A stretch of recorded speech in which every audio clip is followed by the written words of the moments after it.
actresses would kill for a role like this. I just can't imagine falling in love with a killer.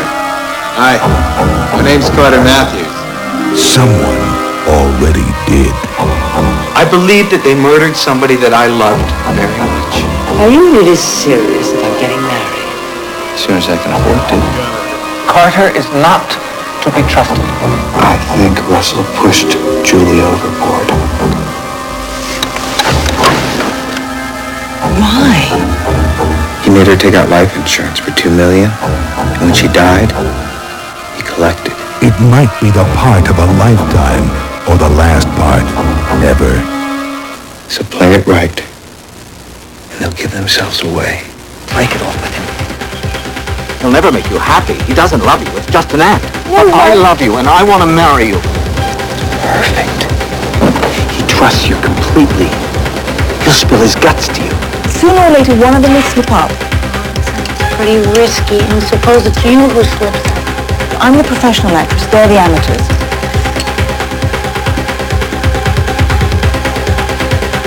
I know nothing about life insurance. How much are you insured for? $2 million. Russell's taken out life insurance on both of us for $2 million. And you had better start to believe me now. What if Carter and Russell are in cahoots? Mother has a favorite walk along a high country trail. It'll all be over very soon. Don't worry. I'll be there to protect you. A high-stakes climb for power, money, and love. I got everything you asked for, Mr. Blake. Corbin Burnson, Everybody wants to kill somebody. You know? Name of the insurance company, date of the payments, Amanda Pays, He acts as if he loves me. He may be trying to kill me. name of the beneficiary. John Glover, But you're a little whore, running off to sleep with Carter. dead on the money. Now you know who's been telling you the truth all along.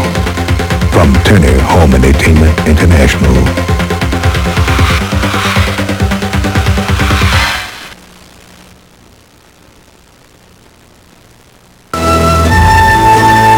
The Civil War, a time of iron men and wooden ships. Until the Confederate Army began work on a secret weapon that would change the course of naval warfare forever. They're constructing a ship to be armored with iron. This ship will free the Confederacy from the tyranny of the North. Nothing can stop her. If the rebel Navy's building an ironclad, then we damn well better build one for our side. She was a Southern belle with a cause of her own. There's no civilized country anywhere in the world where a man can hold another man as a slave, except our country. Now that's what I'm against. Isn't that worth fighting for? A woman of charm and beauty. Lady, my darling, are you saying we'll be married now? Yes. Yes, now. Why should we waste any more of our lives? And the South's deadliest enemies. So we know about the ironclad from a spy. I hate to apply such an ugly word to such a beautiful lady. Willing to risk everything. You risk your own life every day you're in Virginia. You risk mine. And what about a dozen civilians who feed you information, huh? What about that? Except the life of the man she loves. Turner Home Entertainment International presents Virginia Madsen and E.G. Marshall in a story of love, honor, and betrayal. Ironclads.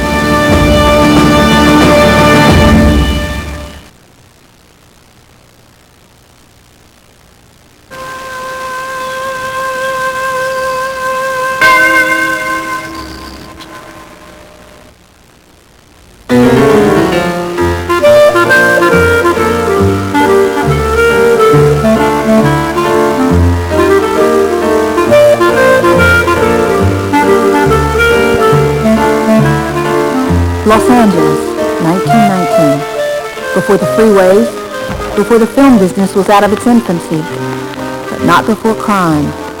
The city certainly had its share of it.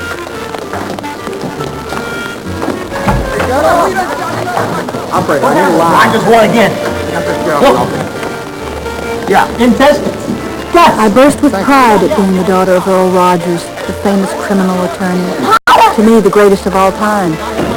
It was thrilling for me, and Grandpa, too, who never missed one of his cases. To hear him deliver an impassioned plea or Do something dramatic that had never been done before in a court of law? Well, it was a few days ago. We came up with some information, and so we removed the guts and put them in a jar, and see what happened. Were you working at the jury with the lady? Bill Joy was Papa's investigator. They would. Thank you, gentlemen.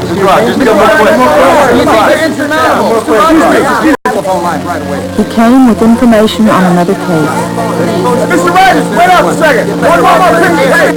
Now, according to your arresting officer, Al Boyd's father, who lives in Atlanta, gave his son a good-sized stake to start a business. Just as long as it was a fair distance from the old homestead. Because this kid's 19 and he's caused more mischief. I mean, he's embarrassed the whole family. Well, anyway, he came here, he hooks up with a Harry Johnson. They plan to open a cigar store together with Boyd's money and Johnson's know-how. Well, the kid gets hot to play a game of poker with the Louisville sport. Johnson tries to talk him out. No go. So Johnson sets up the card game. Boyd loses his stake, comes unglued, and ventilates the Louisville sport. Well, I'm just surprised somebody didn't kill him a long time ago. Dog Brown! Dog Brown! I am going to get you, Dog Brown! You better hope she doesn't catch him.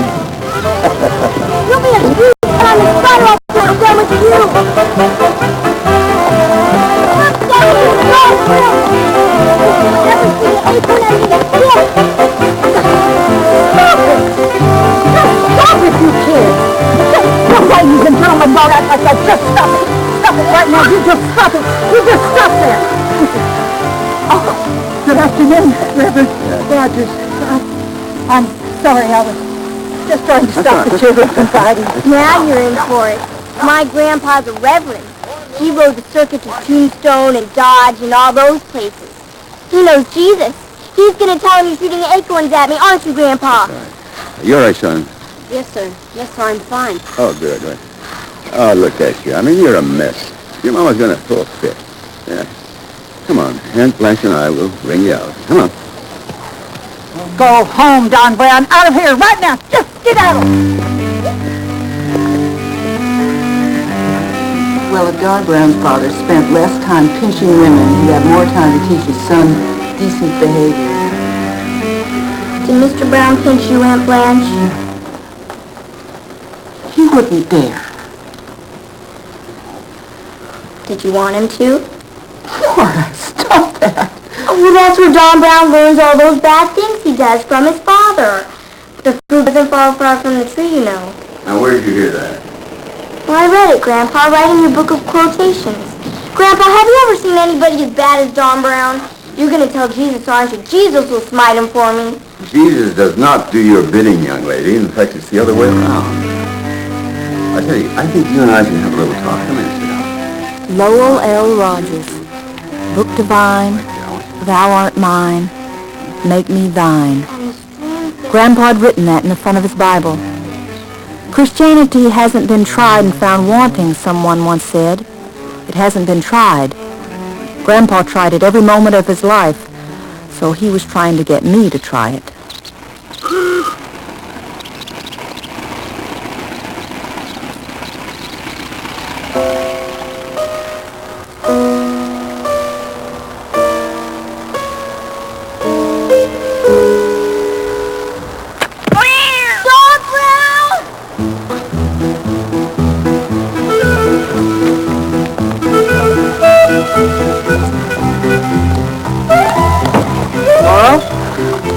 What do you plan on doing with that?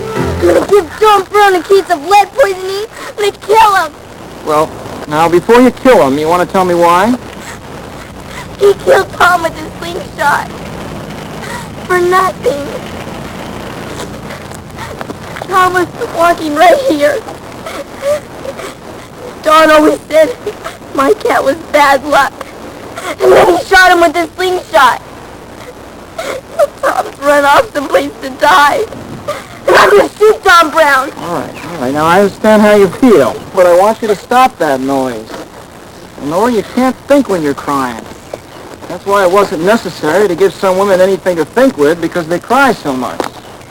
So just sit down here and stop it now. Yes, Papa. All right. Now, Nora, everybody, except possibly saints like your grandfather, gets the urge to kill sometimes. But you can't go around killing people and have civilization. Now, your grandpa taught you, thou shalt not kill. If John Brown killed Tom, he shall not kill either. Well, you're absolutely right. Don killing Tom is provocation, maybe even justification for you. So I guess if you'd done it, I'd defend you. What about Don Brown? He killed Tom. Would you defend him? Well, I guess I'd have to see the corpus delicti first. Body. And then, well, yes, I would defend Don. You see, that's the best part of the jury system, Nora. The presumption of innocence. A man is presumed innocent until proven guilty beyond a reasonable doubt. But I saw him shoot Tom.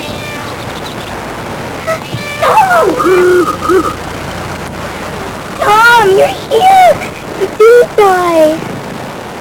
Well, it looks like the corpus delicti is still pretty lively. I guess some things aren't as they seem. Now, Nora, what shall I do with this? Hide it. It's a good idea. Mr. Boyd, your son is going to need all the support he can get. You should be here whether I take the case or not. I said you should be here whether I take the case come and get it. Long, shh. Stop that racket. Yes, sir. Mr. Rogers is on the telephone. Yes, Miss Rogers, but if the call, come along. The parents is here.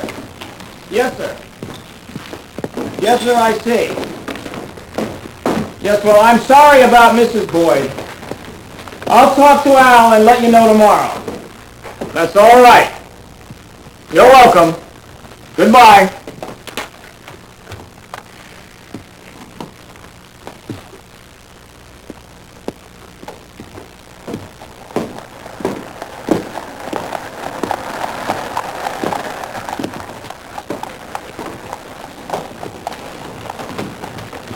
Mr. Boyd's not coming. That's not right. He should have his papa with him even if he did gun down that slicker. Mrs. Boyd is ill, and Mr. Boyd says he can't leave her. It sounds like abandonment to me. Anyway, he says he'll pay me whatever I want. Then at least you'll get a fee this time. Everybody wants Earl Rogers. Not everybody wants to pay. I'll go down to the jail after supper and talk to the boy. Can I come with you, Papa? No, you cannot, young lady. Jail is no place for a child. But, Mama, I've been there hundreds of times. I don't see the harm in her coming. Oh, I know you don't. You seem to treat her like a grown-up son. Oh, Mama, I've got to go now that Papa's told me all about corpus delicti. Nora, I don't think dead bodies are proper conversation for the supper table. But I'll die if I don't go.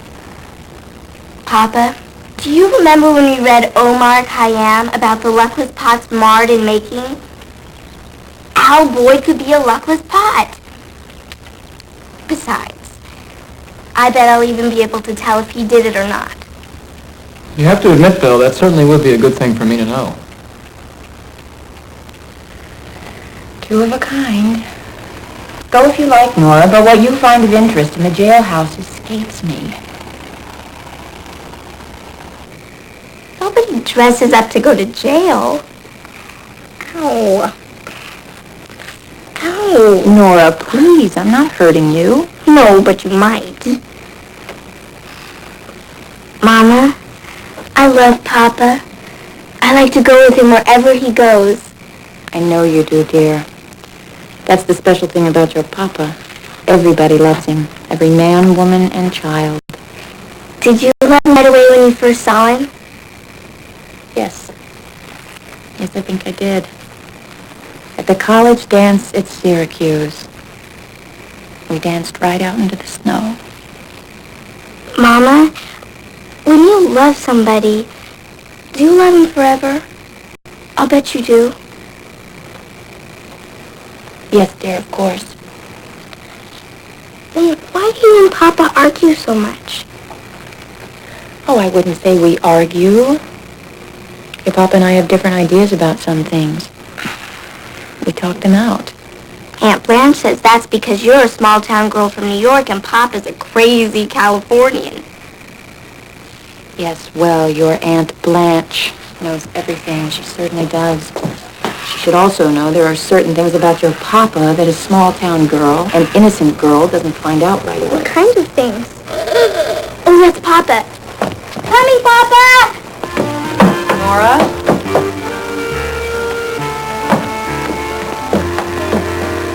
Bye, Mama.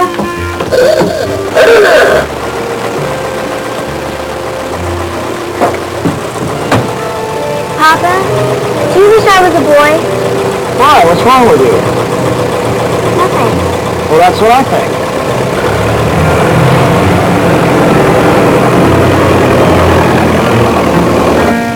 In those days, there was no such thing as juvenile court.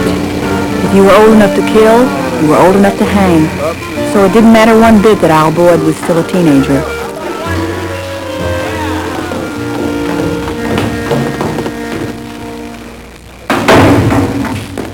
Here he is, Mr. Rogers. Maybe you can get along better with him than me. Thank you, Juan. ¿Cómo está, Nora? Muy bien, Juan. ¿Y usted? Igualmente. She knows that Beaner talk, huh? That Beaner talk, as you call it, was spoken here long before you learned your version of English, Mr. Boyd. My name is Earl Rogers. This is my daughter, Nora. Your father has asked me to take on your case. He's not coming, is he? No. If I am to take your case, Mr. Boyd, I have to have the truth from you. I got no chance. Nobody here likes the Southerner. I grant you there are some that don't like Southerners. There are some that don't like anybody. Those are the kind I keep off a jury. Now, how you gonna do that in this jerkwater town? You get on a witness stand talking like that, son, and you're not going to make many friends. Too bad. Yeah, it is too bad for you. You don't seem to understand something, Mr. Boyd. You're ripe for hanging. Now, it's my understanding from your statement here that your friend Harry Johnson set up a poker game with William Yeager, the Louisville sport. Was Johnson a friend of his? No. No, he knew a woman named Queenie. She knew the sport. Introduced Harry. Harry set it up. Didn't you know the sport's reputation? That he was a card shark? I could have beat him if it was fair and square. What makes you think it would have been fair and square? Mr. Boyd, do you always carry a gun into a poker game? Lawyer, it's the only way to go into a poker game. Let's talk about the game. Who are the players? Well, the barkeep serves up the drinks. There's a sport. A couple of yokels. Played. I don't know how long. I lost track of time. Dad and the bar guy kept us pretty well oiled. Mr. Boyd, there was no yokel or Mexican in the room when the sport was killed. That's right. They got clean. They quit. Which is exactly the way I wanted it. And I was getting a little thin, but everybody knows luck changes. Fool. Queens over fools. Nice, eh? Under different circumstances. Wait a minute. Game's not over. Is for me, you drive. Wait a minute. I still got this. Take it to a pawn shop.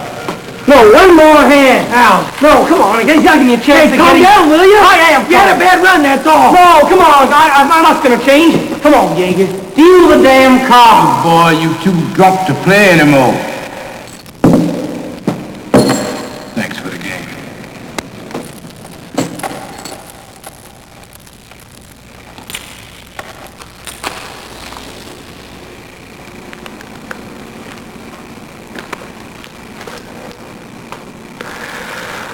All I remember is feeling dizzy.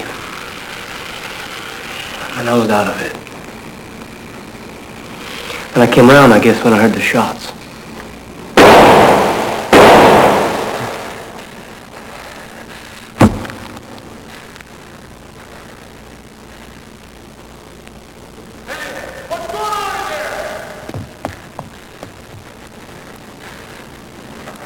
Oh, my God. Mr. Boyd, did you shoot the Louisville Sport? If you did, say so. There are defenses, justifications. Did you catch him cheating? Did he have a gun? I don't know. But I was pretty out of it, I guess. I was, one more hand, that's all I needed. My luck was changing. You're no better than me. Did you kill him? You could have, couldn't you? Yeah. Yeah, I could have.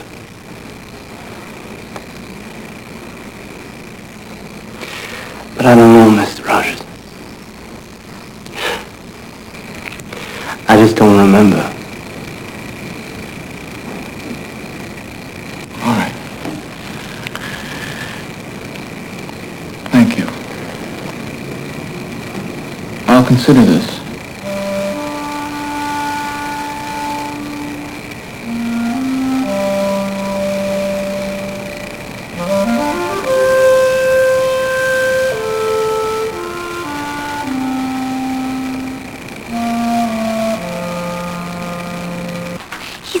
Papa, you've got to help him. Nora, he'll alienate the jury and the press. That boy won't have a friend in the courtroom. But Papa, he's a luckless pot. He didn't kill the Louisville Sport. Oh? And how do you know that? I know it here. My stomach told me. Oh, your stomach told you, huh? Well, you know, the Chinese believe that the stomach is where the soul resides. Well, that's it then. Every time you asked the question, my soul told me he didn't do it. Mr. Rogers, this is Boyd's girlfriend. She has been waiting to see you. My name's Francie. The officer said you may be taking Al's case. I've got some money. It's not much, but I can get more. I wait tables at the Driftwood Cafe on Ocean Avenue. I can work an extra shift. Well, Al doesn't need that, Francie. His father would pay all costs. Oh, well, the thing is, Al and I love each other. We're getting married, so you've got to get him off. And when is the wedding going to be? Soon. Al said real soon. Just as soon as his ship comes in. How long have you known Al, Francie? He came into the Driftwood last week. It was quick. We spend a lot of time together. He's usually waiting for me in my room. And he stays with you through the night? Yes. What do you know about the poker game, Francie? Nothing. Do you know Harry Johnson or a woman he contacted named Queenie? I know Harry, but I don't know anybody named Queenie. Miss, if you want to see Boyd, you must go in now. Oh, yes, sir. Mr. Rogers, please help Al. You're the only one. Oh, Papa, it's just like Romeo and Juliet. It's like one of those grand passions like in the poems we read. You've got to help Al. You've got to get him off so they can get married. Well, all right now. Let's look at the facts. 1, it was Boyd's gun. 2, Harry Johnson was an eyewitness. 3, the state can show motive and opportunity. 4, Boyd himself cannot say he didn't do it. 5, 6, and 7, I cannot introduce your stomach as evidence. Papa?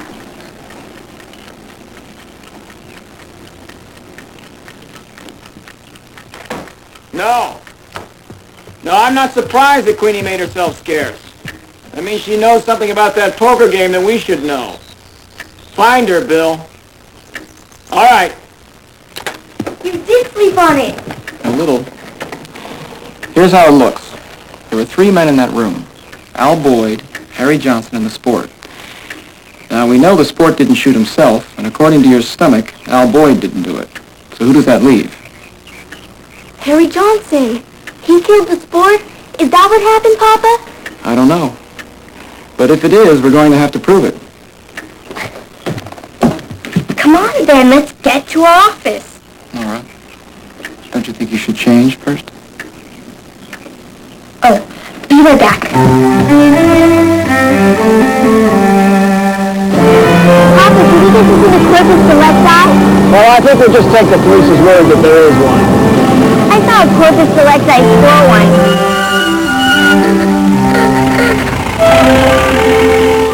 Easy there, fella. What's wrong with him? He's drunk. Why does he do that? It's a mystery, Nora. Mystery of all time. Mr. Rogers. Morning, Miss Morton.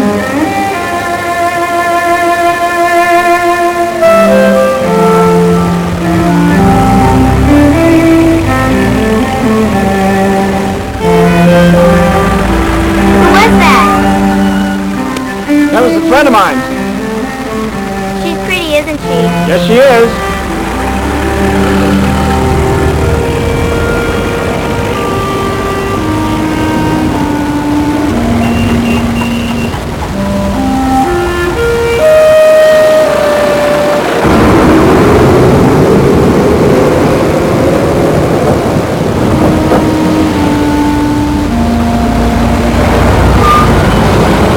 I can't go to the office right now. There's something I have to do. I want you to go into Stanley's and buy yourself an ice cream. I don't want an ice cream. I want to go with you. You can't. Go tell Stanley to send your mother a quart of strawberry, all right? I'll be back for you as soon as I can. Yes, Papa.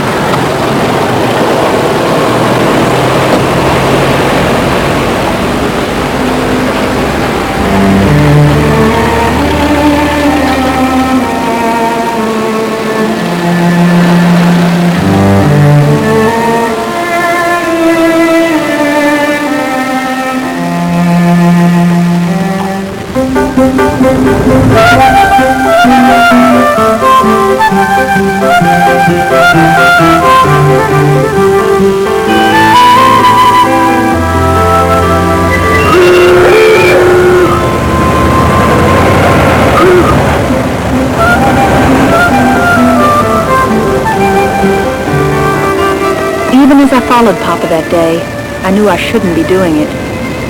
Maybe it had something to do with what Mama had said, about there being things about Papa you didn't find out about right away. Maybe I would have done it anyway.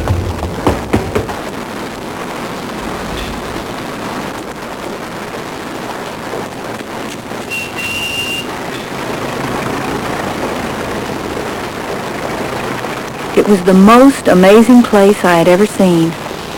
There were ladies all around.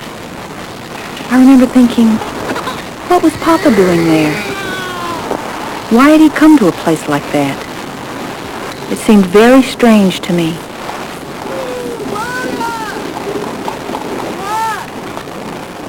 I'm sorry, honey, you can't come in here. But I have to see my father. My father... Nora! I told you to wait at Stanley's. I don't like you disobeying me. Yes, Papa. But you forgot something really important. You forgot we have to go to the jail and tell Al Boyd you're taking the case. You don't want him sitting there all worried. I see. Pearl, this is my daughter. If Nora wants something, she can usually figure out a way to get it. Nora, this is Pearl Morton. I'm very pleased to meet you, Nora. Your daddy talks about you a lot. Pleased to meet you, ma'am. Papa, is this a whorehouse? From the tree next door, you can see carriages and automobiles pulling at night.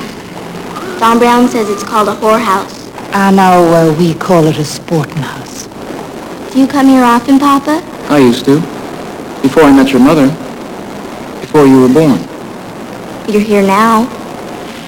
Pearl and I are old friends. I also happen to be her lawyer. So that's why you're here? To do law work? No. To ask Pearl to help us find Queenie. I'll see what I can do, Earl. Meanwhile, I am going to have that damn tree chopped down. Let's go get that ice cream. Bye, Pearl.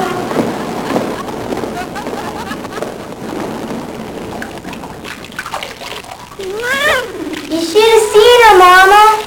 She was so beautiful. She'll find Queenie, I'll bet. I'll see what I can do, Earl, she said. Wash, Nora. I am. See, Bill Jory hasn't been able to find Queen yet. He can't do anything about the case until he does. Your ears, young lady.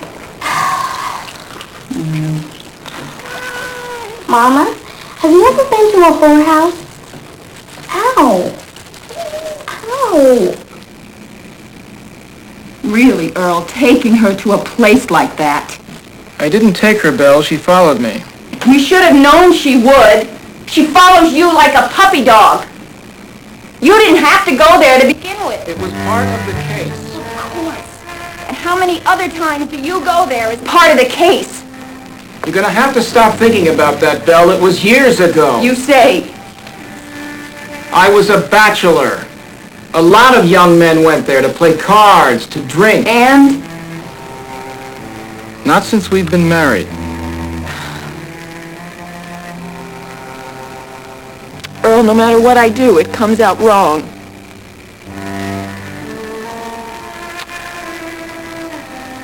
I'm afraid I don't suit you. You suit me fine. I don't have your wit. I'm not smart.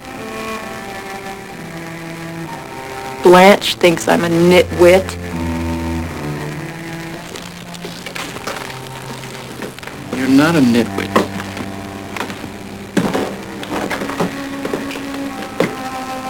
It doesn't matter what Blanche thinks.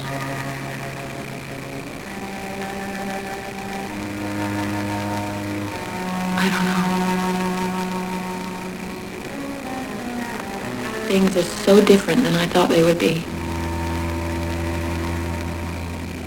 There's so many distractions, so many claims on you. I'm afraid I'm going to lose you. You're not going to lose me. Because I'm not going to lose you.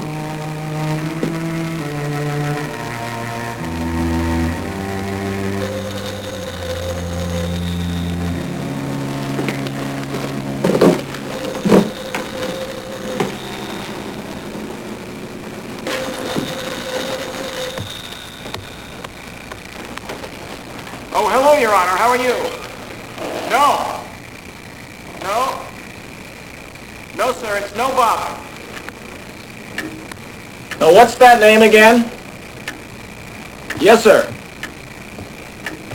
Yes, sir, I see. Well, I'll look into it and let you know as soon as I can, Judge. Well, thank you. Do we have another case? A man named Charles Moutry is accused of shooting and killing his wife. Another case? Hot dog, we are cooking on 2 cylinders. Now, just hold your horses, young lady. I have to look into it first. Now listen. It might do us both some good if you stay home tomorrow and do exactly what your mother wants. All right? Yes, Papa. Good night. Good night.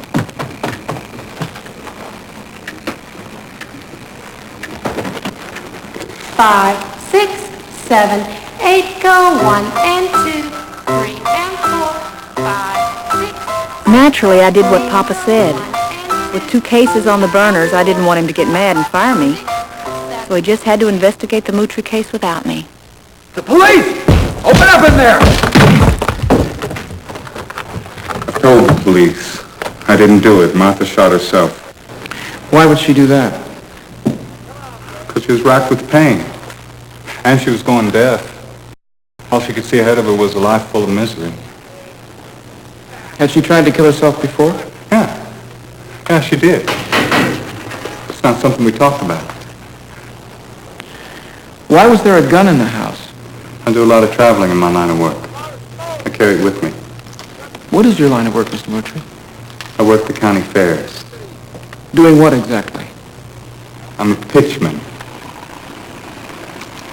And what did Mrs. Moutry do before you were married? She's a dancer. You know, a chorus girl. Where? At the Club Trinidad, Paradise. Is that all? Yeah. All right, she was a waitress. She hustled drinks. Yeah, so what do I care? I didn't care what she did. I loved her. I married her. 12 wonderful years. Mr. Moultrie, do you have a girlfriend? No. No, absolutely not. I know people will say anything. All right, that's all. Thank you. Hey, you didn't say you're going to take my case. That's right, I haven't. Mr. Rogers. Mr. Rogers, I'll have $500 for you by the end of this day. And the rest after I'm acquitted. And if you aren't? You're a winner, Mr. Rogers. I will be.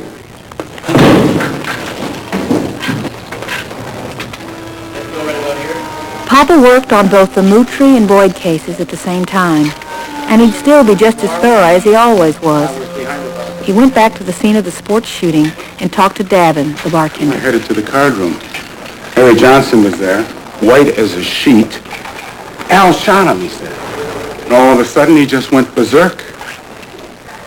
What did Johnson do then? He ran to the washroom. To throw up, I guess. I called the cops. Could I serve you something to drink? On the house, all right? It'd be a privilege. No, thank you.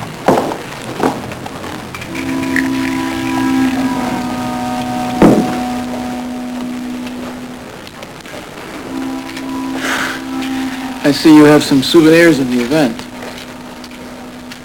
Police didn't want them. I figured them for conversation pieces. You sure you don't want to drink? No, thank you. Oh, I get it. Can I offer you some soda pop instead? No, thank you, Mr. Davin. You've been very helpful. I appreciate it. Papa arranged with the prosecutor, C.C. McComas, to talk to his star witness, Harry Johnson, the only other person in the room with Boyd and the sport. Now, Al says he can't remember anything about the shooting, and I'm wondering if you could just help me out. Well, I told the police. Al was dry. He was trying to get the sport to pay for his watch. The sport wasn't buying.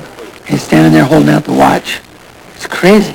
Al! Oh, come on! He's got to give me a chance to get even! Al, it's over! Calm down! No, I am calm! Hey, you had a bad run like that? Oh, bull! God! I tried to calm him down. Quick as a flash. Al drew and shot.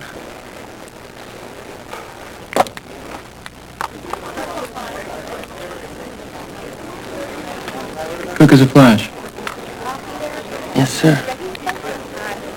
Blood was everywhere. What did you do then?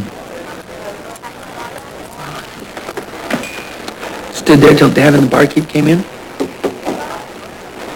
And then? That's about it. All right. Thank you, Mr. Johnson. I appreciate it. That's all. That's all? Mm-hmm.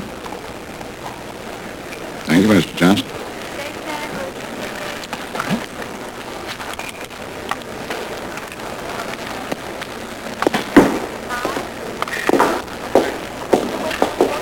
Got you this time, Earl.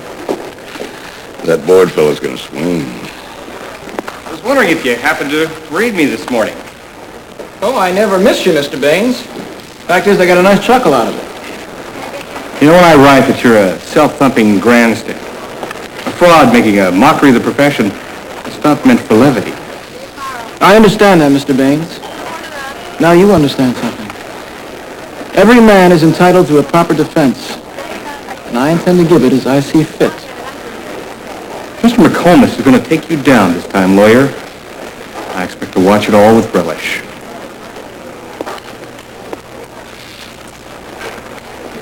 Often wondered, Earl, why Doyle Baines likes you so much. Well, I always give him something to write about. Excuse me, C.C. See you later, Earl.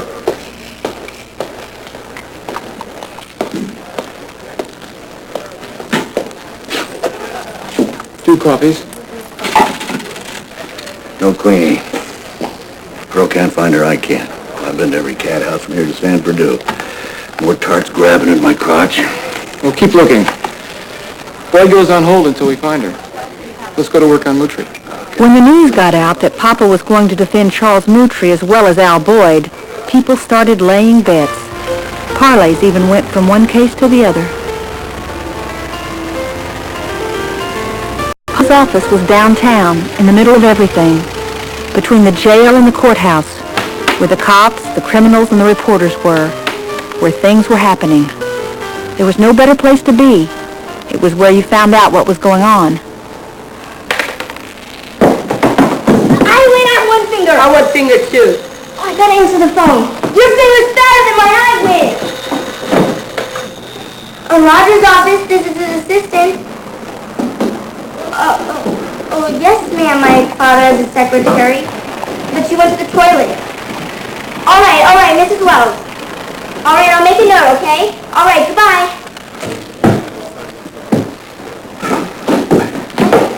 Grandpa, you never come here. I'm looking for your father.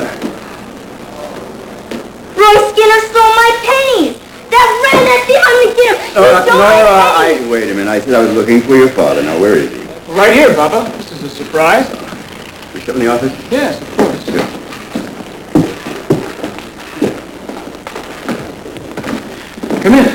Come in, Papa. Sit down. Thank you. Thank you, Lou.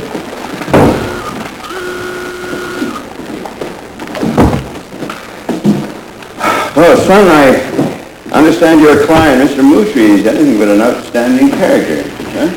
Yes, I've heard that, too. There's a place up in Fresno. He's got a girlfriend up there that he's lived with on occasion. Well, no one knows that for sure, Papa. Yeah. A wife and a girlfriend. Might that not be a motive for murder? Indeed, it might. But you and I both know there's no room for speculation in the court of law. You remember when you were very young and I explained to you that a father has been placed in a relationship of love so high, so deep, so sacred. Yeah. No responsibility, even that of a priest to his flock, is as great as a father to his children. Yes, I do remember. And I subscribe to it. Remember when we used to sit around the supper table and talk about the downtrodden and the underdog? And the sinner. Hearing and understanding the cry of the sinner. Yes, I do remember. In fact, those talks, as much as anything else, brought me to the law. Then I'm sure you remember what else was said. You are permitted to be a criminal's lawyer, but you are not permitted to be a criminal lawyer.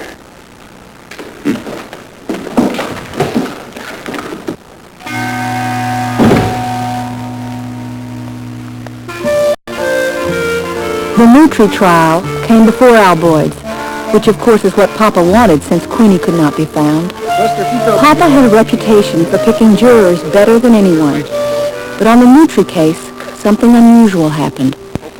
He was up against a new hotshot prosecutor who was hell-bent on whipping the great Earl Rogers. So as Papa went about selecting jurors he thought would understand Moutrie's way of life, J. Richard Finn blocked him every step of the way. So most of the jury turned out to be exactly the opposite type Papa tried to get.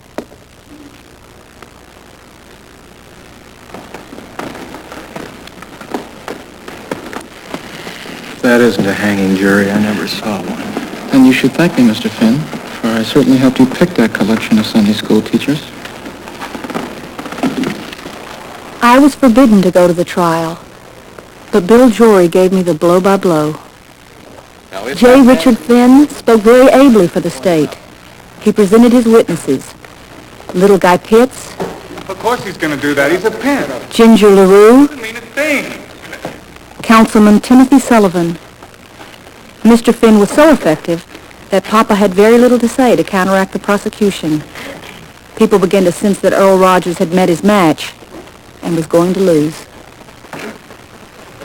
Finally came the day of summation. Mr. Rogers, the defense may present its closing arguments. Thank you, Your Honor.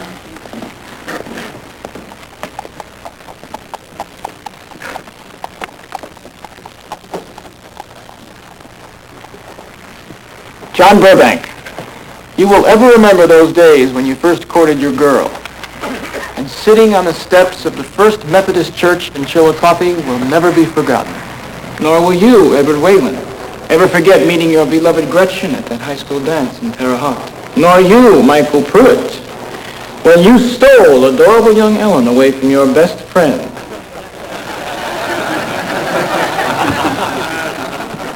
Yes, that blessed period in our lives is as holy as the sacrament of marriage itself. Those days when we first laid siege to a sweet maid's heart. But Charles Moultrie had no such blissful background for his romance.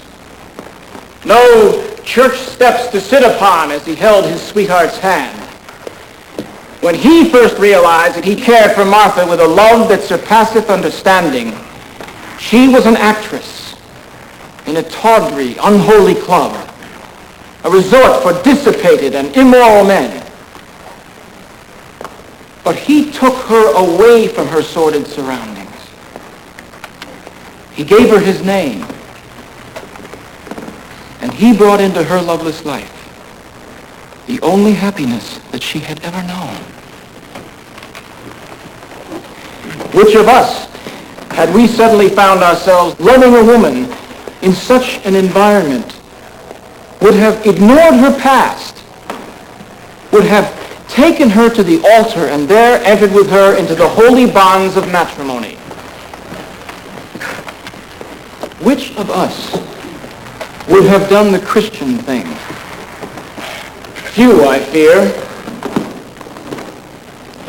Yes, Charles Moultrie loved his wife greatly, to a depth that few of us can understand. And brethren, men who love greatly do not slay those they love. He did not kill her.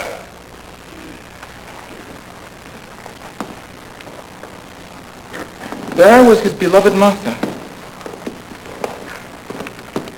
with her Bible in her lap. Could any man, no matter how low he may have fallen, kill his wife as she sat with the Lord's book open in her hands? As God-fearing men, can you believe that any man would dare commit such an act? Wouldn't he expect a bolt from heaven to strike him down?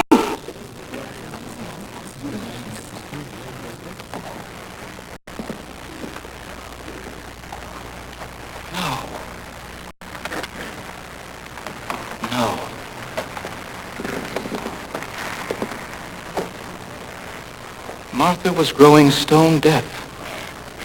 She was in ill health, and she saw years of pain and misery ahead of her. So she decided to take her own life rather than be a burden to her beloved husband.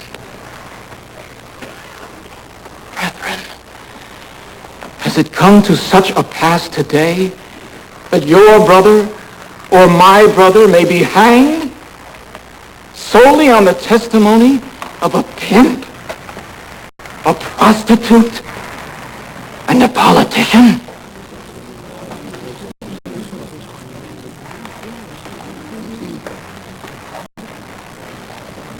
Thank you.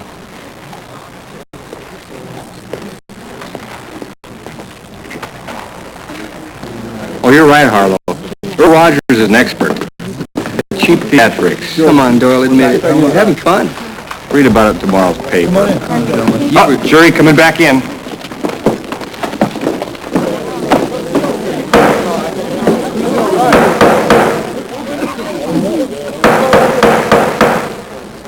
Order, please.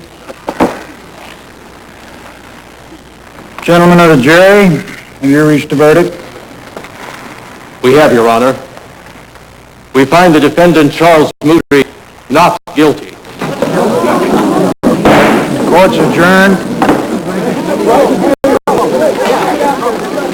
Well, that's one they didn't teach me in law school. Mr. Rogers, you sandbagged me pretty well with those jurors. I appreciate your taking it so well, Mr. Finn. Next time. Thank you, Mr. Rogers. You really pulled it off. Get away from me, you slimy bastard. You're guilty as hell. Yeah? So what? Here it is, counselor. You earned it.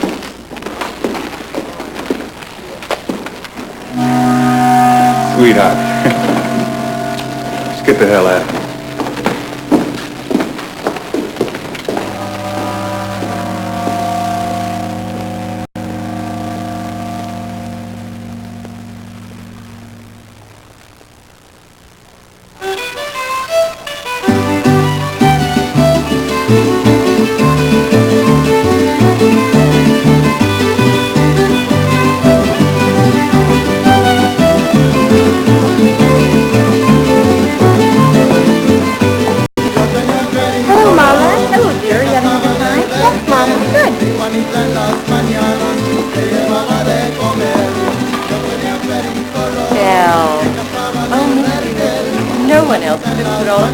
Mama was in her element.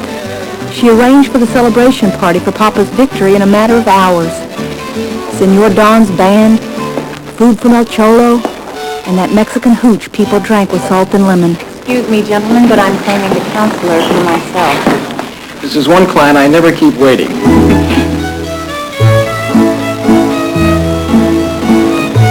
I have the dance, Nora? All right.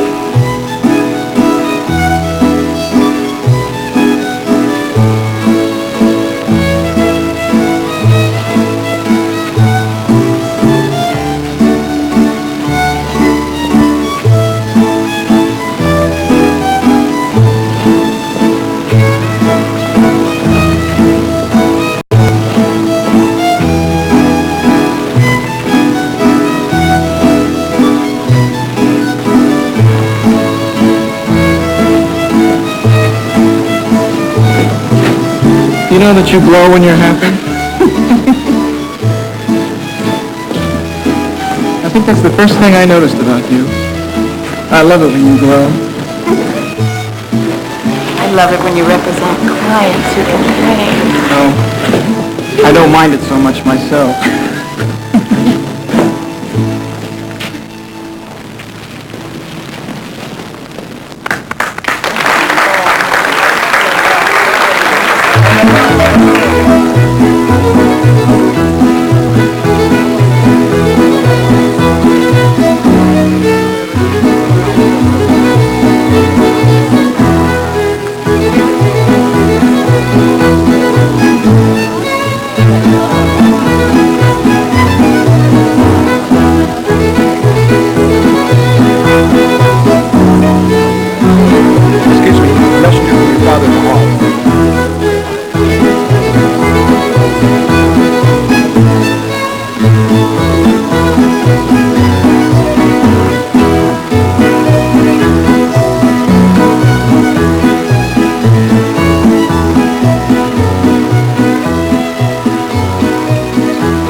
What is it? She wants to see me immediately. You have to leave now? I should.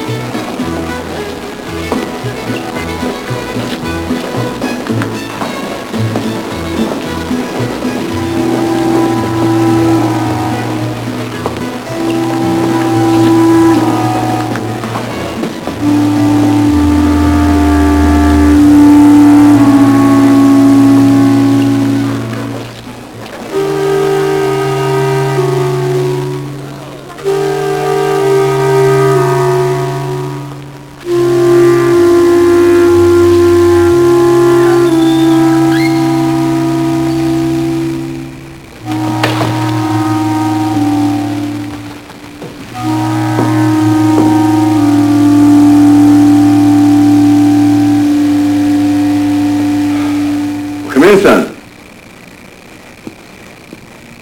Sit down, son.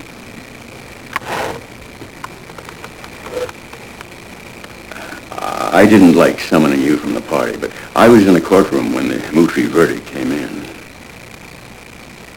Yes, I know. I saw you leave. That was a contemptible victory for evil, son.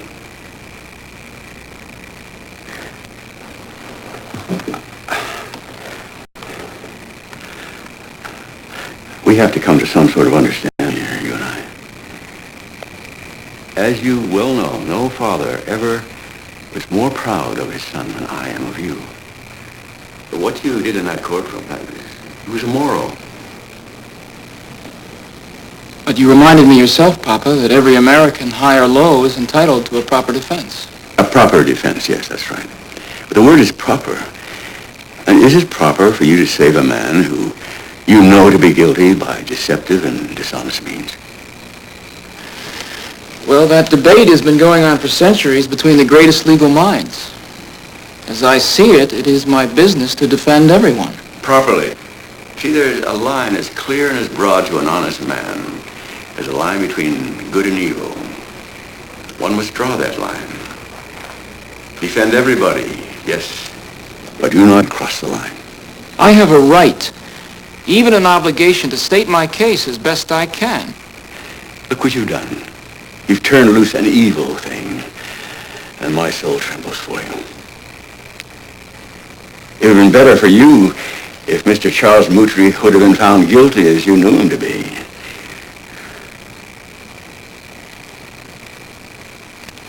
I'm deeply disappointed. I'm ashamed of you, son.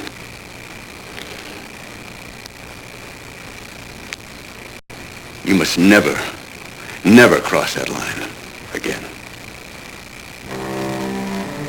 I still shiver to this day when I recall the devastation and confusion I felt.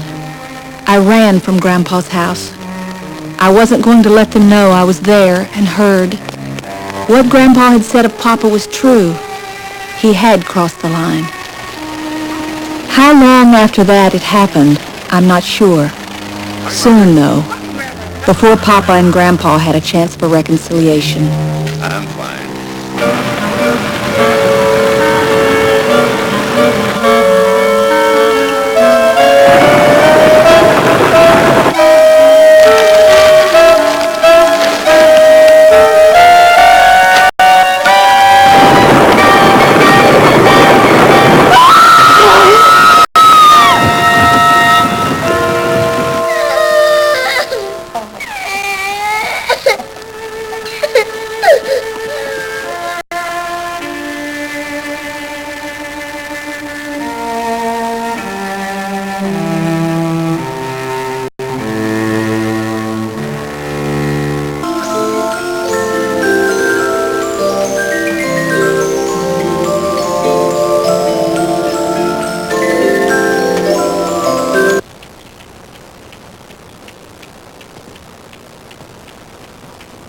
Papa didn't come home from the funeral.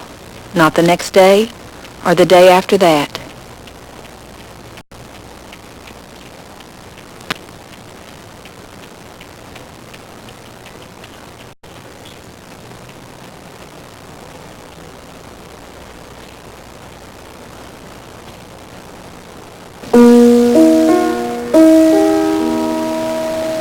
Why hasn't Papa telephoned yet? I told you. He's on business. Nora, have some touch. Why isn't he here? Questions, questions, questions. Don't you ever stop? You don't have to know everything.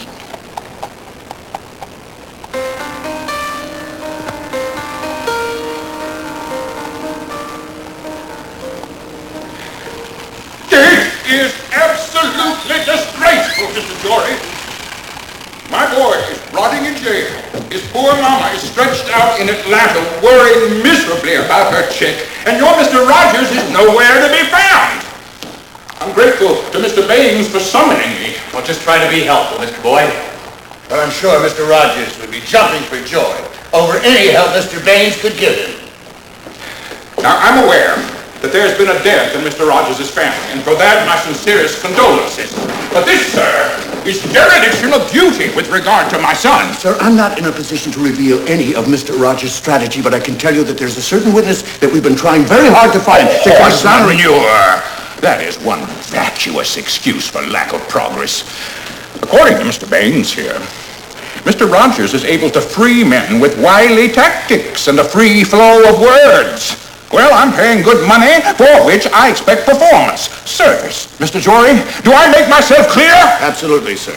And I'll tell you this, and I'm not one for idle pronouncements. If Mr. Rogers does not appear promptly and perform, I will do everything within my considerable power to have him disbarred for abject indifference to his obligations. Well, I'm sure Mr. Rogers will be talking with you directly, sir.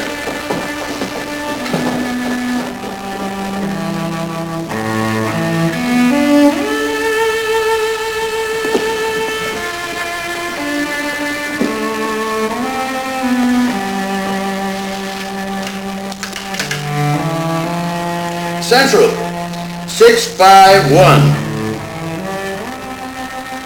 Pearl, Jory. Can he talk? Of course, that was all I had to hear. I knew right away where Papa was. I'll wait. I want to see my father. My father. I want to see my father. I want to see my father. I know he's here. I'll find him.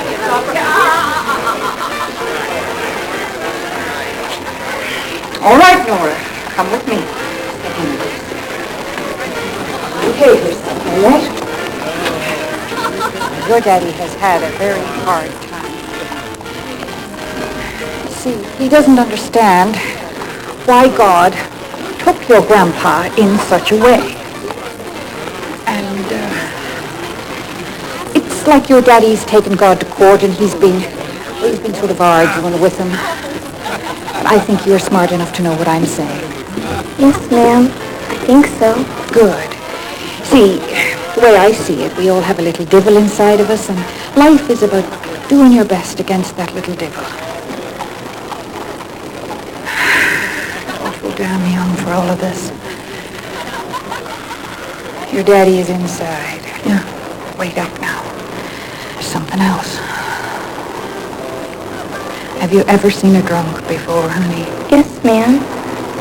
Falling in the gutter. Well, this is better than the gutter. But Earl has been drinking hard. Now, I love your daddy. Hell, we all love him. Then why does he do it? Just he hasn't beaten that little devil yet. Your mama's gonna kill me for sure.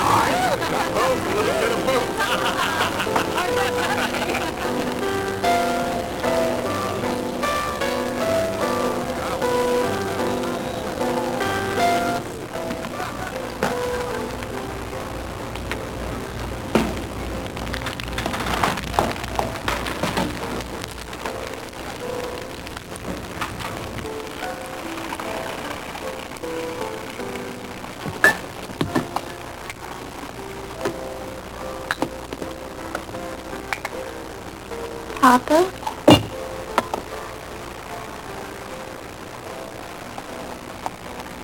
Papa?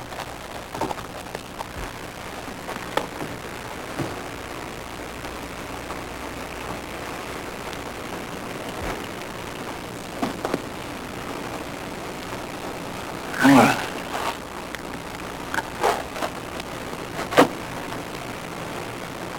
What are you doing here? Who let you in?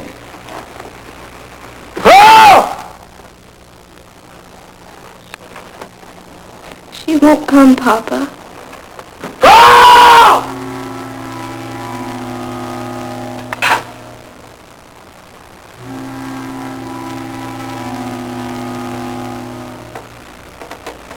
Go away,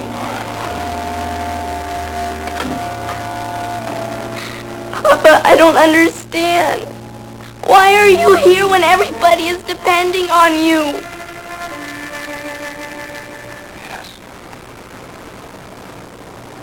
Why?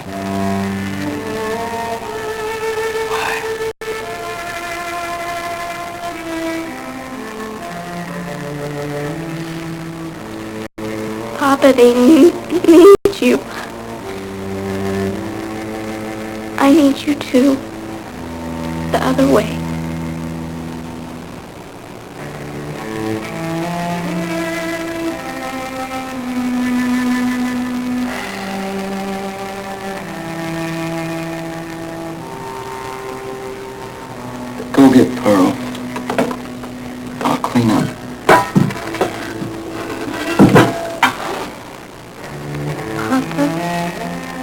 this what Mama meant when she said there were things about you you don't find out right away? Go get Pearl, Laura. She says you've been arguing with God about him taking Grandpa. You can't argue with God. He always wins. So I found out.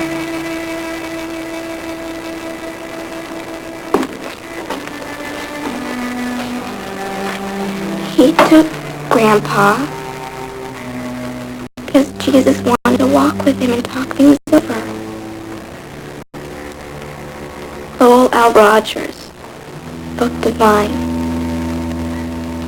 Thou art mine, make me thine. Grandpa wrote that in his Bible. God made him thine, which Grandpa wanted.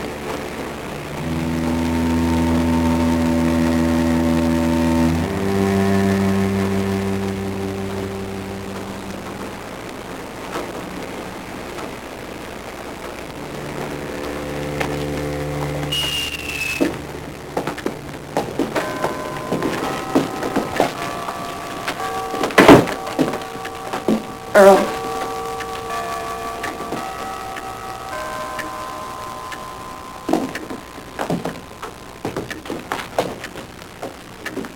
I'm apologizing to you, Belle. You've been gone 3 days without a word. You'll have to do more than that.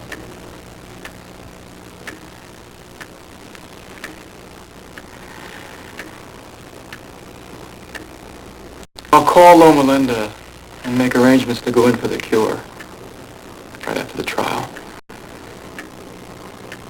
Better still, you call them. That way you'll know it's done. I will. Nora, wash that supper will be ready in a minute. Yes, Mama.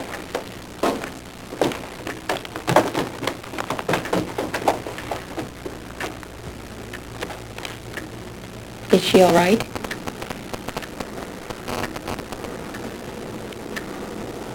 I don't know. Well, I can't love you without hating you.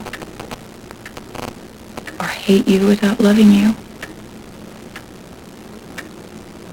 It's very hard.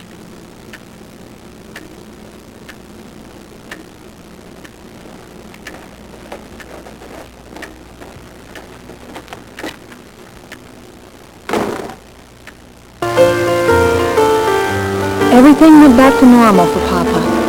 He talked to Mr. Boyd Sr. and satisfied him so he could go back to Atlanta feeling comfortable about abandoning his son. But it wasn't back to normal for me, and never would be. Not now that I knew about the devil inside of Papa, his mortal enemy. Not now that I remembered Grandpa's words. Never, never again are you to cross the line. Naturally, I had to worry if Papa would.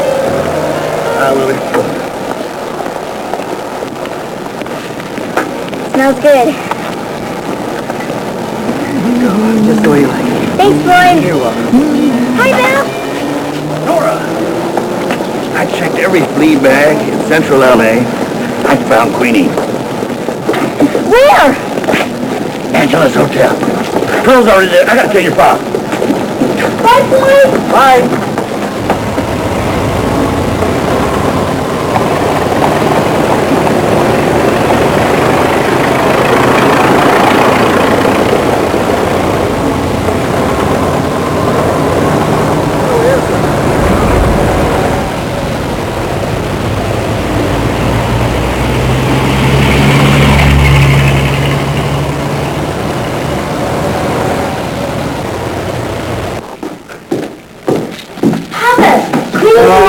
Just hold on. You're staying right here, young lady. Oh, it's all right, Papa. I'll play wallpaper.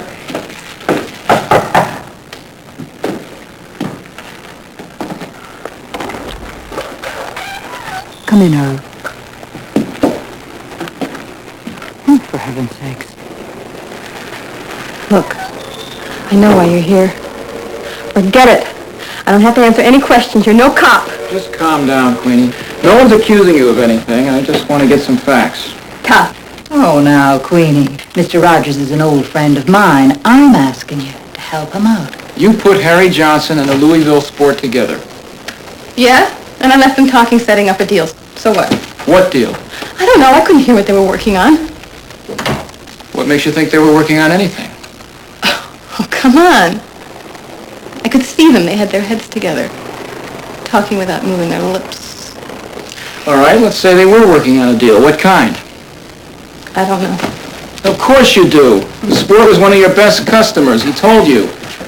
He told me nothing. You're in no trouble now, Queenie, but if I find you've been holding out... I don't know what the deal was. Period.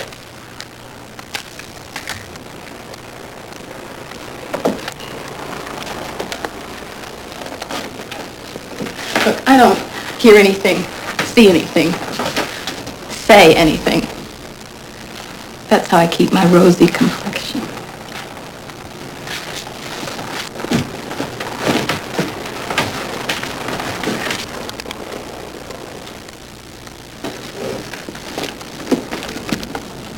I need you in that courtroom, Queenie. I'll fix it with the guard at the door. When I get up to cross-examine Johnson, you'll make an entrance. You'll come down the aisle. My daughter will save a seat for you next to her. All you have to do is sit there and look at Johnson. Not me. Find somebody else. I've been waiting a very long time to find you, Queenie. Now, you're going to do as I ask. Wait up, Earl. Queenie, let me make it perfectly clear so there's no misunderstanding. You're going to do as Mr. Rogers asks, or you will never work in Southern California again.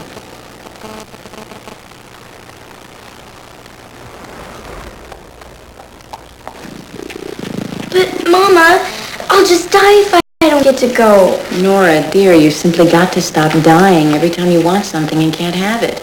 The whole idea is scandalous. Your Aunt Blanche agrees with me for once. A murder trial is no place for a child. Oh, but I've got to go. I'm the only person who believed Al Boyd was innocent from the beginning. Even Papa wasn't sure. He might forget. Your Papa is not going to forget anything. He has a very good memory. But he needs somebody to hold open a seat for Queenie. You see, she's supposed to come into the courtroom, and Papa's got some kind of plan. It's all right, isn't it? What? To have some kind of plan? Yes, it's all right. You see, it's all right. Even Grandpa would have said so. I'm sure Bill Jory can hold a seat for Queenie. He's a very good detective. I'll practice piano all weekend. I'll take my French book with me and study verbs. Oh, Mama, this is the most important thing in my life. Papa is gonna save a true romance. You want her there, don't you? I need her there, Bill. She's my good luck charm.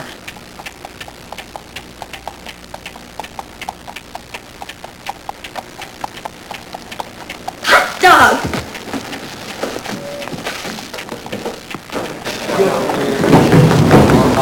Hurry, Papa! Morning, Mr. Rogers.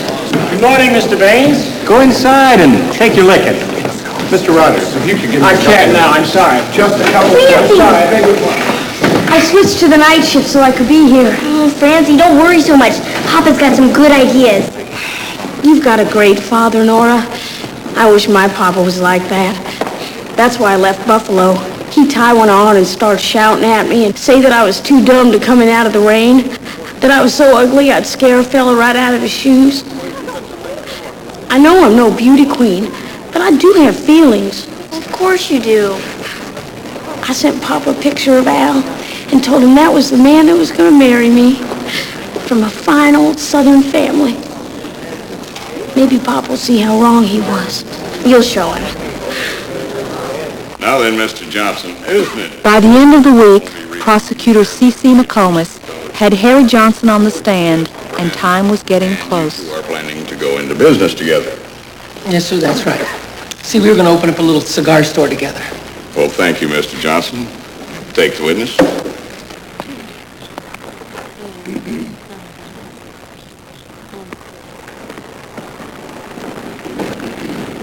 Mr. Johnson, you testified that you asked Queenie to introduce you to the Louisville sport so that you could set up a poker game with him. Is that correct? Yes, sir. Where's Queenie? Let me ask you something, Mr. Johnson. I don't know. Isn't it true saw her that out in the in the car last before. 2 years, Mr. Johnson, you've been arrested for... Your Honor, I object to this entire line of questions. Sustained.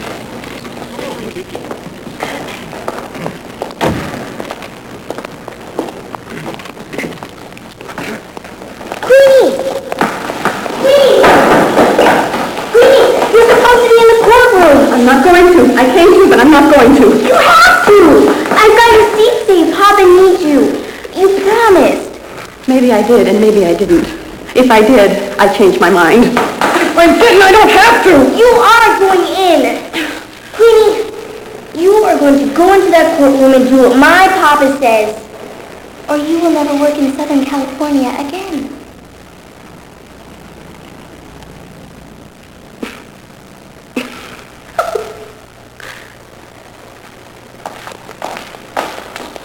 Refresh my memory. Tell me again, how was it that you met Queenie? I've already explained that. Queenie and I knew each other for quite some time. I do her a favor, she do me a favor. All right, Mr. Johnson. After the introduction, did you have a conversation with the sport?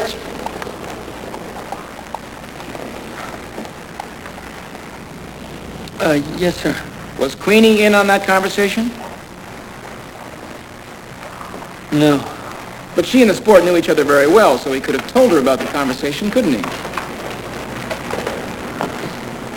Well, yes, I suppose so. Mm-hmm. What was the conversation about? The usual poker game things, stakes, time limits. That's all you talked about? The usual poker game things? Well, no. You talked about other things? Yes. Such as? Well... Such as a deal? Such as an arrangement? Isn't it a fact that you made a deal with the sport about the game? Yes. What was the deal? Please tell the court. That the sport would give me a cut of what Al lost if I helped him win. Help him in what way, Mr. Johnson? Be specific. Well, you see, I wasn't playing. I never play. I don't believe in gambling. And as I could see what Al's hand was, I could signal to the sport as to what was going on. Tip off Al's hand? In effect, so to speak. So to speak?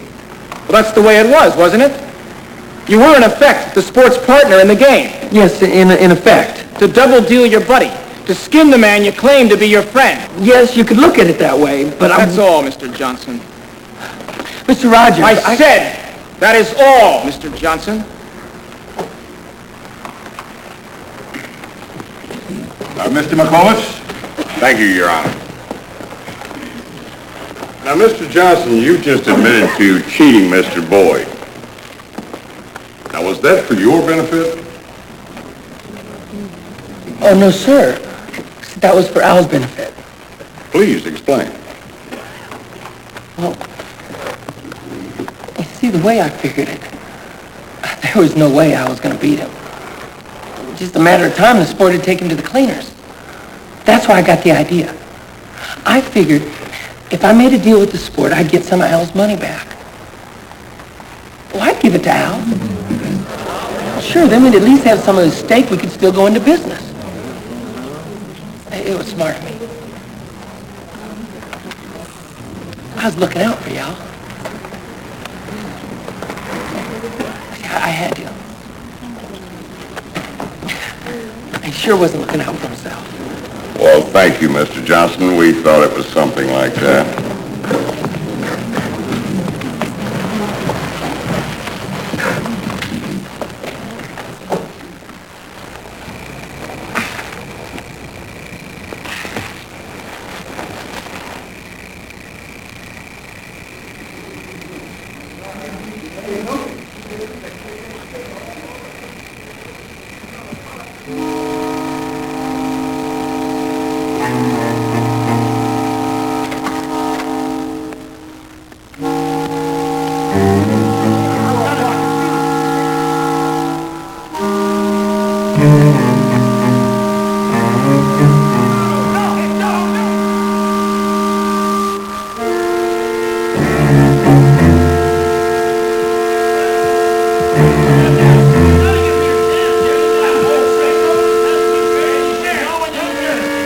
Nora,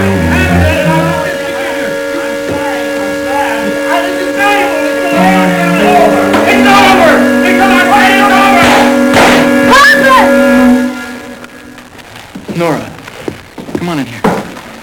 Come on in and sit down. Now, Nora, you are going to be the Louisville sport. And when I tell you, all I want you to do is start raking in the pot, all right? Bill, let's do it this time from Boyd's perspective. Yep. Now, I want you to take the watch and hold it in your right hand, all right? Got it, Earl. Okay, go, Bill. Nora, start raking in the pot. Here we go. Hey, wait a minute. My luck's gonna change here. Your luck I is still got over, this. kid. You gotta give me a chance to even. This is worth a lot of money. Forget it. The night's over, kid. It's not over. It's over. When it's over. No!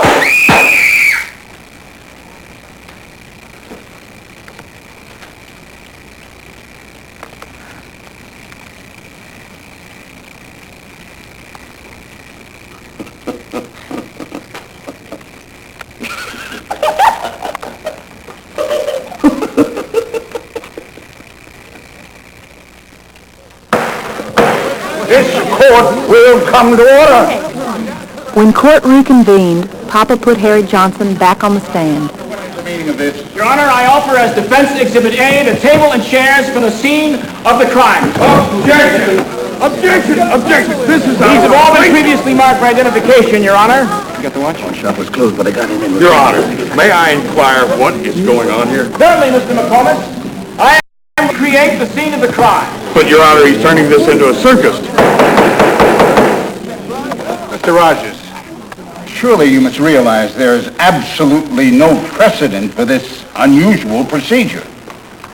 Your Honor, just because it hasn't been done doesn't mean it shouldn't be done. History is turned by innovation. If the court sets precedent here by allowing this, the life of one innocent man may be saved. My objection stands, Your Honor. I will allow it. Thank you, Your Honor. Now, Mr. Boyd sat here. You sat there. And Mr. Yeager, the deceased, sat there. Is that correct? Yes, sir. The deceased's hat. Here, at Mr. Yeager's place. Just to help the jury see it more clearly. The ace of spades, covered in the sport's blood. Here, correct? That's right, yes. Mr. Johnson, would you mind taking your seat at the table? Objection, Your Honor! Objection! I object emphatically! Overruled. I will allow this. Mr. Johnson, you may take your seat at the table.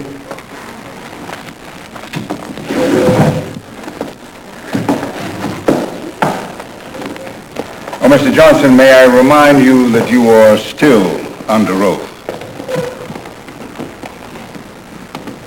Are you comfortable, sir? Yes, I'm fine. Good. I myself will be the deceased. My hat would be on, wouldn't it? Like this? Oh, Your Honor, I object to the whole procedure. I said I would admit it. But this is unfair. I can't even hear my own witness. Well, then come up here, Mr. McComas. We have a seat at the table here for you, too. I'm sure it'll be much easier for you to tell Mr. Johnson what to say from here. Now, that will be enough of that, Mr. Rogers. Very well, then. Al Boyd was broke. He pulled out his watch, and he held it out to the sport, correct? Yes, that's what he did. In his right hand? Yes. Oh, here.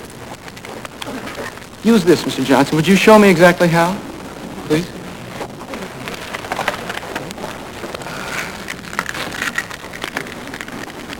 Well, like this. And then Boyd asked the sport for money on the watch so he could continue playing, but the sport wouldn't give him any. Nope. And Al Boyd got mad. Yeah, he sure did. Madder and madder. Mm-hmm. And then, quick as a flash, as you testified, he pulled out his gun. Quick as a flash. What did he do with the watch as he pulled out his gun? What? Well, What did he do with the watch as he pulled out his gun? Show me. Show me how, quick as a flash, he got rid of the watch, pulled the gun, and shot the sport. Well, I don't know. You can't do it, can you? Well, yeah, well, I don't know. It happened awfully fast. Yes, quick as a flash, so let the jury see how he did it. Objection! Oh, objection, Your Honor! The witness has already said he doesn't know. Of course he doesn't know, because it never happened that way.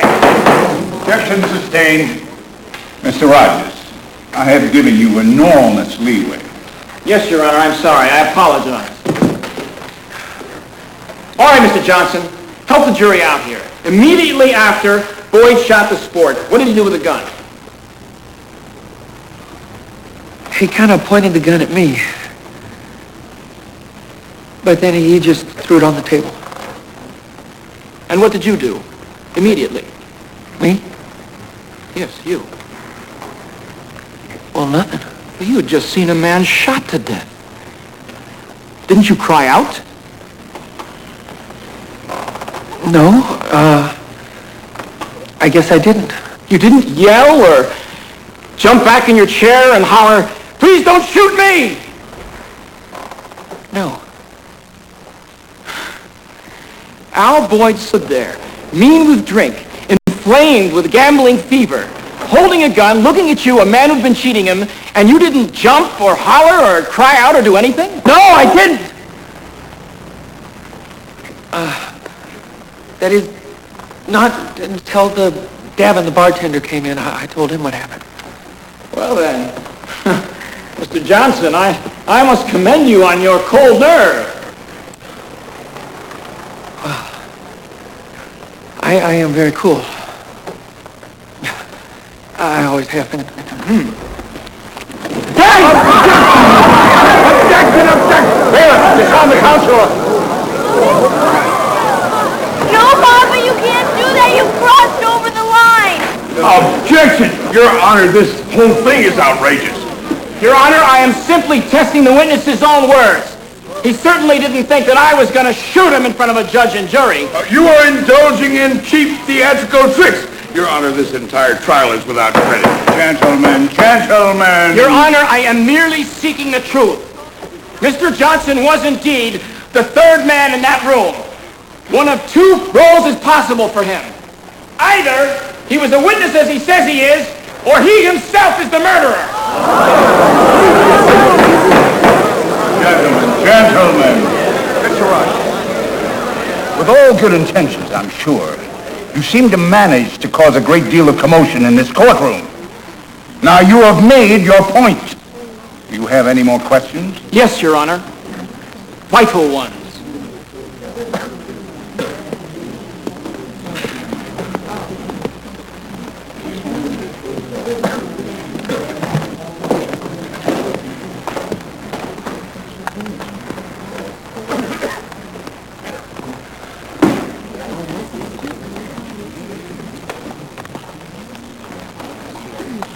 After the last hand, did the sport begin collecting his winnings, some of which were yours?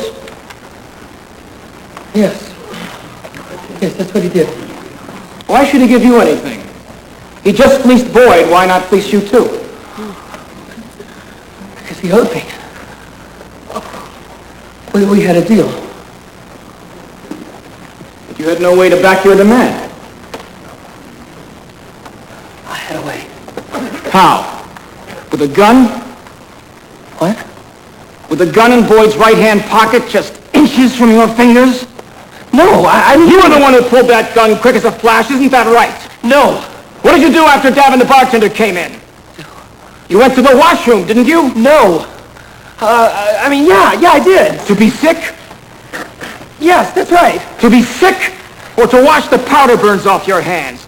Did you, Mr. Johnson? Did you wash the powder burns off your hands?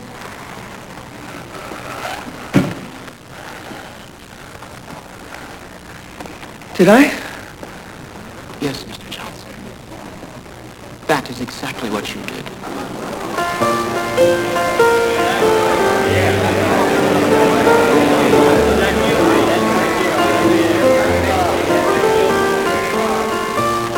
Papa had succeeded in what he wanted to do.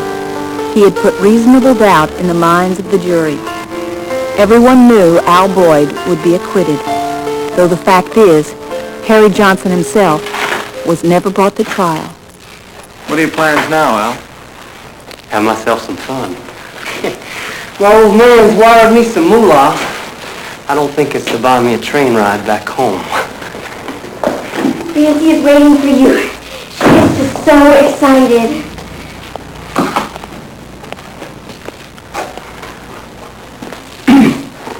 The back way? Yep. Nora, go tell Francie we'll be right out.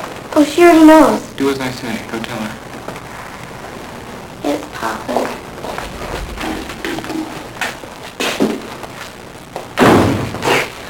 Hell, Rogers, have you been around? She's a mutt. She's good in the dark. Well, you made a hero out of me. A lot of knees gonna be spreading for me. So, I got everything I need to have myself a good time. That is, guess you can direct me to a good card game. I told her she is so happy. That's great. Ah, I'll see you.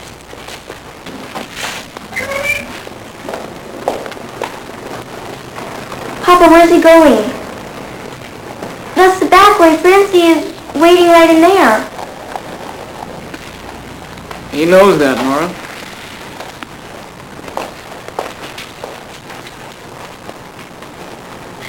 Papa? He doesn't want to see her, sweetheart. He doesn't want to be with her. But she loves him. He promised he would marry her. I know.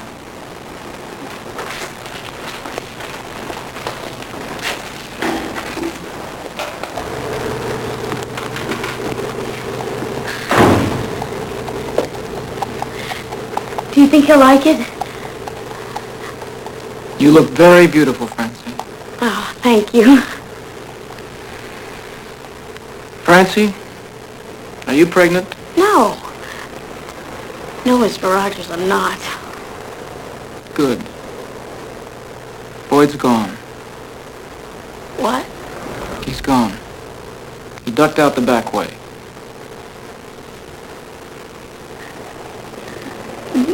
But I don't understand. We had plans. I wrote my father. Try to believe me, Francie. You just got lucky. He's a stinker. He's a liar. Papa Al Boyd is a louse. We shouldn't even have helped him. It's not worth it. Well, Nora, your stomach told you that Boyd was innocent. The jury agreed with you. Let me ask you a question. Did we do it because he's a good man, or because it was right? I see what you mean, Papa. What was all that about crossing the line?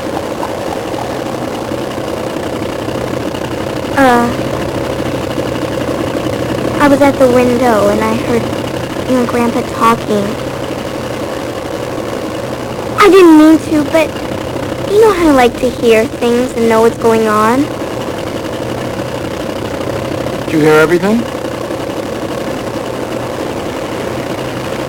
Yes, Papa. That's why I've been watching over you. Good. Keep watching. I did, of course. My turn. Very closely. From that point on, it seems Papa and I worked on one case after another, always with a person's life at stake. I wish I could say Papa never crossed the line again. I can't. But I can say that he did call Loma Linda and take the cure. In fact, he kept taking it again and again. Mama used to say she couldn't hate Papa without loving him, or love him without hating him. But she was his wife. I was his daughter. So even though he kept losing the battle with his enemy, I couldn't hate him at all. All I could do was love him.